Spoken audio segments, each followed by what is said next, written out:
नमस्कार. आज आपण बनवणार आहोत सुकं चिकन. हे अर्धा किलो चिकन चांगलं धुवून शिजवून घेतलेलं आहे. त्याचबरोबर मसाल्यासाठी हे खोबरंसुद्धा मी कापून चांगलं चिरून शिजवून भाजून घेतलेलं आहे. आणि आता गॅसवरती कांदा कापलेला आहे 2 गॅसवरती मी ठेवलेला आहे भाजण्यासाठी. त्याच्यामध्ये थोडं चांगलं लालसर भाजत आला की आपण त्याच्यामध्ये लसूण आणि अद्रक टाकणार आहोत. मी तुम्हाला सांगितल्याप्रमाणे कांदा, लसूण आणि अद्रक मी छान भाजून घेतलेला आहे. तसंच खोबरंही तुम्हाला सांगितल्याप्रमाणे भाजून घेतलेलं आहे. त्याच्यात जिरं आहे आणि साईडला कोथिंबीर घेतली आहे. आता तुम्ही म्हणाल की अर्धा किलोला एवढा कांदा लागतो का? तर ॲक्च्युली माझं पातळही आहे, रस्सासुद्धा मी करणार आहे. तर त्याची रेसिपी मी अपलोड केलेली आहे, म्हणून मी पातळ रस्सा दाखवत नाही आहे. मी आता याचं सगळं वाटण करून तुम्हाला दाखवते. अशा प्रकारे माझा मसाला करून झालेला आहे. मसाला एकदम बारीक वाटून घ्यायचा आहे. आता आपण सुकं चिकन करूया. त्यासाठी लागणारं साहित्य आहे, मी एक कांदा उभा कापून घेतला आहे. तुम्ही तुमच्या आवडीनुसार कापू शकता. कोथिंबीर घेतलेली आहे आणि हे आहे शिजवलेलं चिकन, ज्याच्यामध्ये मी हळद आणि मीठ टाकलेलं आहे. 1 ग्लास पाणी. आता मी गॅस लावून घेते. गॅसवरती कढई ठेवली आहे. थोडीशी तापून द्यायची. त्याच्यानंतर त्याच्यात आपण तेल टाकून घेऊया.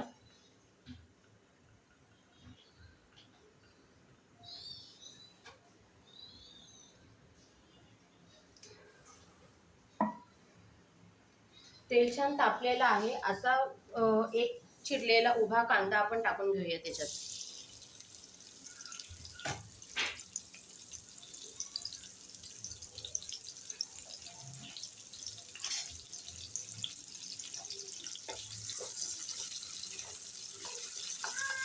छान लालसर असं आपण भाजून घेऊया.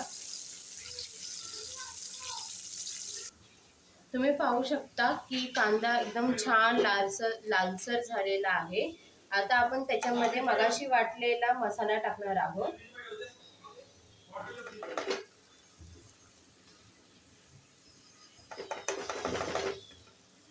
तसंच 4 चमचे आपण घाटी मसाला टाकणार आहोत. तुम्ही तुमच्या तिखटाच्या अंदाजानुसार कमी जास्त करू शकता. मी 3च टाकले. 3 चमचे घाटी मसाला टाकून आता आपण छान मिक्स करून घेऊया. अगदी थोडंसं मीठ, कारण आपण शिजवताना त्याच्यामध्ये मीठ टाकलेलं आहे.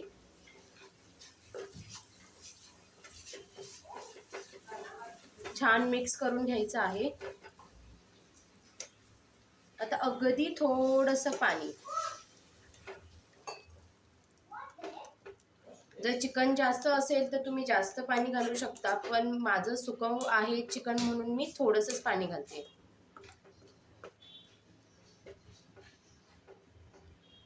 हे 1-2 मिनिटं असंच ठेवायचं आहे. मसाला छान भाजून झालेला आहे. आता आपण शिजवलेलं चिकन ह्याच्यामध्ये टाकूया.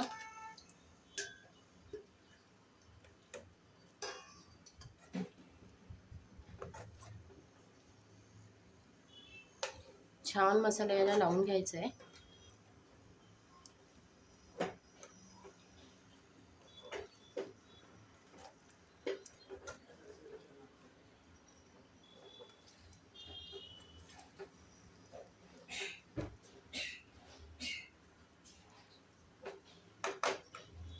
याच्या आधी थोडीशी कोथिंबीर टाकून घेऊया.